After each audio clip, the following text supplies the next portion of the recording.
Hello and welcome back to our channel. We are Rose and Carsten. We would like to share some tips, tricks for beginners to go on Fraser Island.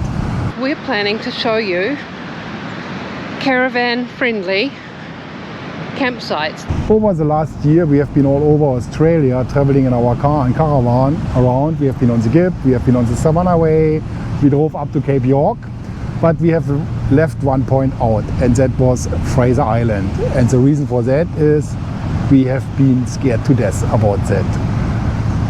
We have been even up to Inskip point, and finally we made the decision not to go, as we have been not really comfortable to do it. But now we did it. We did it actually twice, okay, in our Unimog, which is of course a total different. But we would like to share some tips, tricks for beginners to go on Fraser Island. And one of the reasons why we didn't go is actually we couldn't really get out much information about camping on Fraser Island, or what is the best campsite with a car and caravan. So we was trying to find it, and usually the videos which are up on the internet is okay, someone is bringing over a car or caravan to Fraser Island, very often sponsored from the caravan company, and of course everything is happy and everything is good, but that's not all. What we have struggled with was actually really finding campsites which are suitable for car and caravans. The problem is what everyone is having, you have to book the campsite in advance, and actually if you have never been here on the island, you really don't know if this campsite is actually suitable to tow a car or caravan, actually to tow a caravan to this particular campsite. And basically if you have booked in advance, you are penciled in, you are hooked up, you have to go there. There's not much other options. So that brings us to the video. As a general information, what we have seen, and basically after arriving here on the island with our Unimog, we was looking at each other and was saying, oh, we could do it. We could have done it with our car and caravan. It looks like easy peasy, so long you are in the low tide window. I will come back to that a little bit later. Some pretty normal vans. And then we drove along the beach on the east coast, and we thought, oh, that campsite has been suitable for us. We haven't heard about that campsite. Oh, we thought that campsite is much more trickier, and so on. So that's why we are making this video. So general information, if you are arriving from Inskip point with a barge, which a lot of people doing, it's one of the most common ways to go over to Fraser Island, you're driving on the east coast and everything is easy peasy till Indian Head. We personally would not go with a full-size caravan over Indian Head, or using the bypass after Indian Head going down to Orchid Beach. It's soft, it's boggy. But of course with the 4x4 and the camping trailer you should be fine. There shouldn't be a problem. But even after Indian Head on Orchid Beach and a couple of campsites after Orchid Beach, we had problems to access the campsite with our Unimog. So basically we would say no for a full-size caravan. A good off-road and a good setup and experience with driving a situation like that, you should be fine with a camping trailer. Here are a couple of our tips, tricks, whatever you call it.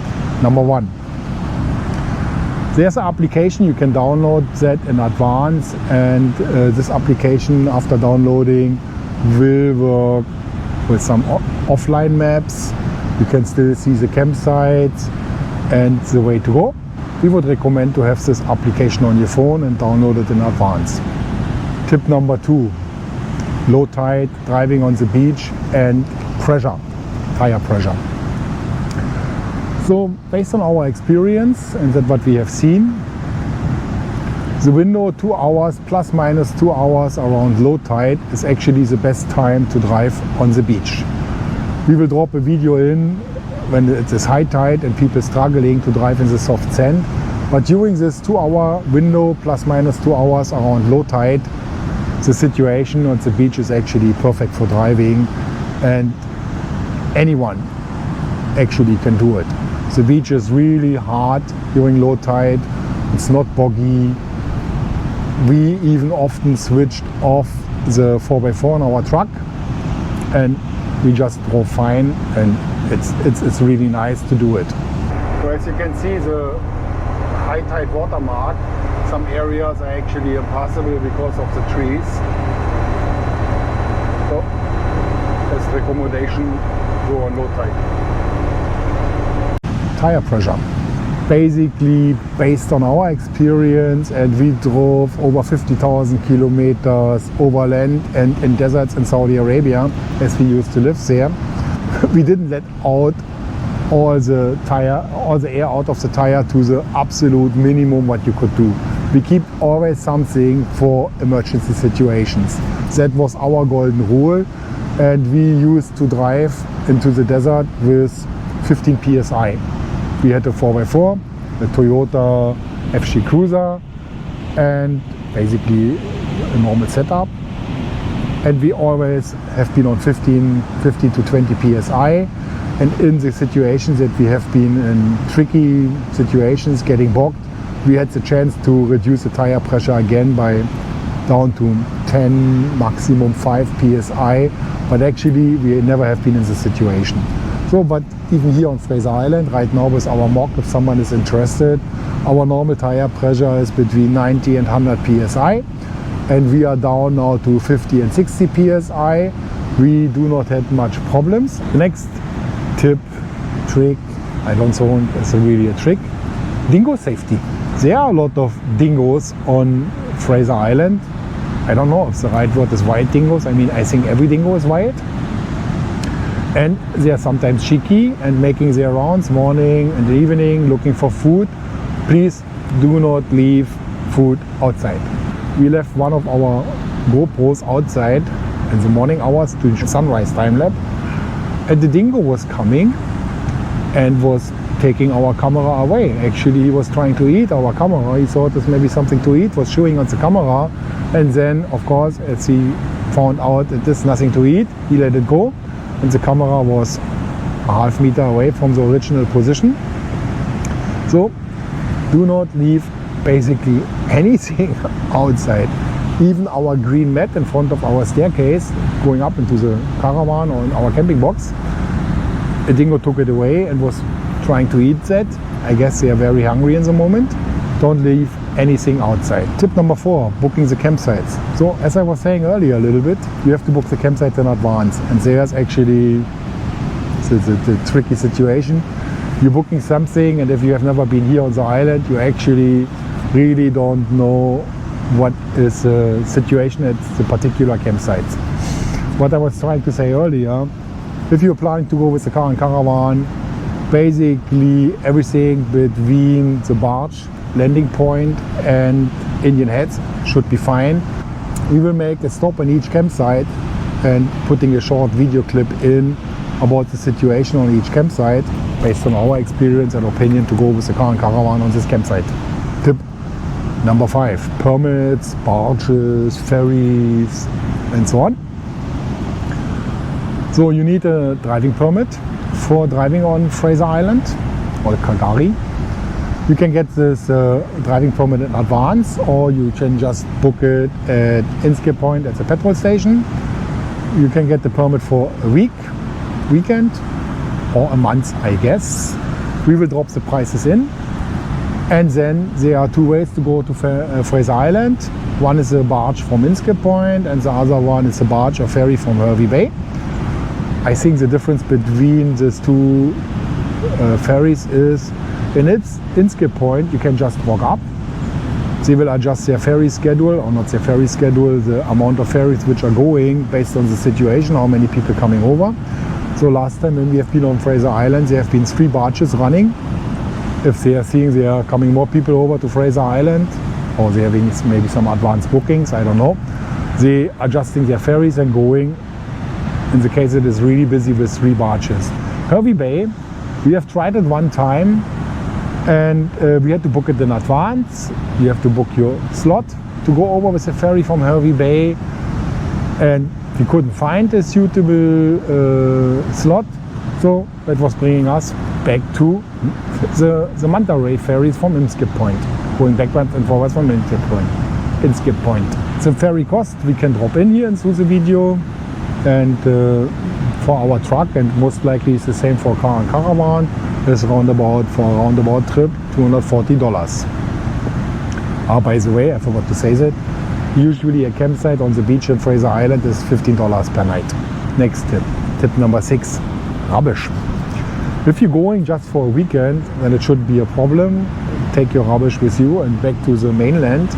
As we are now here since 12 days on Fraser Island, the rubbish is getting just too much, but there are fenced off rubbish disposal areas along the beach every couple of kilometers, or between them there are more than one, and you can just dispose your rubbish in a rubbish bin in a fenced off area, so you are not really in the situation that you need to leave something on the beach, and just bring it to the disposal areas. If you're driving up and down the beach, you will just see them. There are big signboards on the beach, green signboards, rubbish disposal area. And last but not least, our last tip, food, petrol, fuel on Fraser Island, or diesel. So, the prices here on Fraser Island, if you have to fill up on Fraser Island, are expensive. I think $1, $1.50 more than on the main island. So what I'm trying to say is, fuel up so much as you can before you come to Fraser Island. There's a fuel station in Inskip Point, and we are filled up to the maximum. Even there it was a little bit more expensive compared to other fuel stations. However, the fuel on Fraser Island is really expensive. I think that's clear. I mean, they have to bring everything over to the barge, and I believe, I'm not sure, but I believe the trucks going onto the barge, they need to pay as well the $250 or $240 to go over to the island for the roundabout trip. So of course everything is much more expensive than on the mainland. What are our final thoughts going to Fraser Islands? Yes, you can do it. Yes, you do not need to have a super fancy 4x4 set up. Just a normal 4x4 is doing that, and we have seen a lot of basically urban 4x4s driving here on Fraser Island. And of course we have seen the super dedicated 4x4 setups. Yes, you don't need a super fancy off-road caravan. A normal caravan can do that. Yeah, and the camping trailer anyway will do it. And yes, it is a really nice place to go. You can see the whales, you can see the dingoes, bird life, going for fishing. Okay, we are not fishermen, but a lot of people going for fishing here. And it is really just a beautiful place to go. And basically everyone can do it, and you can do it if you want.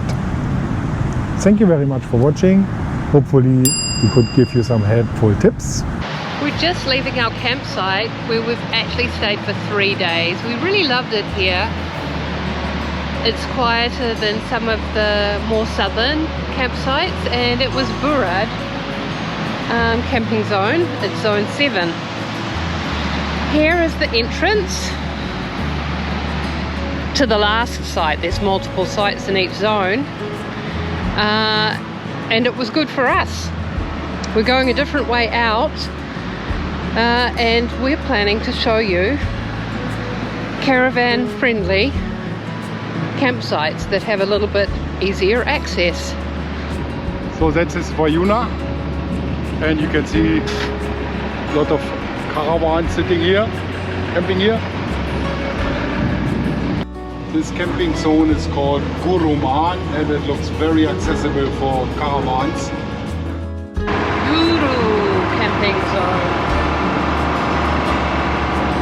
And pretty easy access. Yeah, so some pretty normal vans.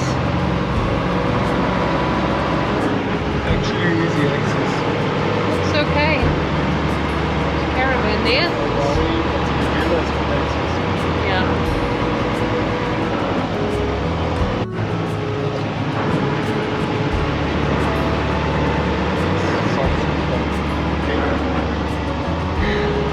the Maheno zone.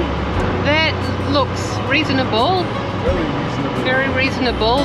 The one just before, the ramps just before that, not so much. Much more boggy. That ramp looks really soft and difficult. Sometimes you have to check 2 or 3 ramps out. If the first one doesn't look good, there's often another one. Approaching Eli Creek. Creek crossing. We've spent quite a few nights in Eli Zone.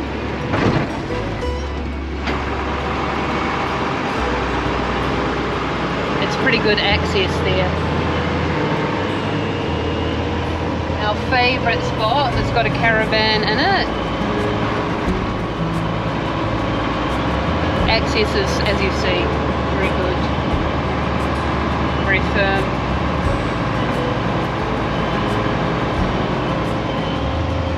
We've reached Guluri, next 1.2 kilometres, so it's quite a short zone.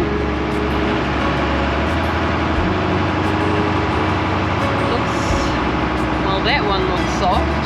The next one looks okay. But it's a hard turn and more here. Yeah, not in the caravan.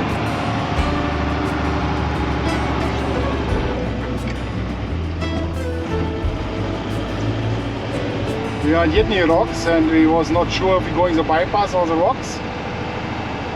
And right now, someone was showing us the way. Okay, do you think I have to wait to time it? Yeah, go ahead. Now? Yeah. Wait, blowing in. Yeah, but the wave is retreating.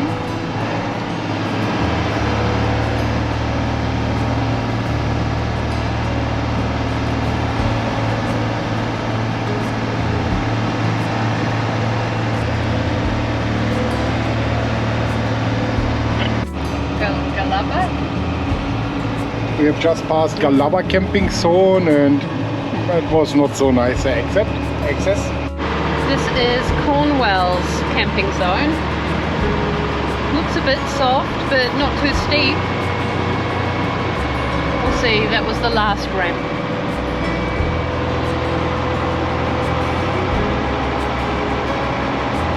Very protected because you're behind the sand dunes.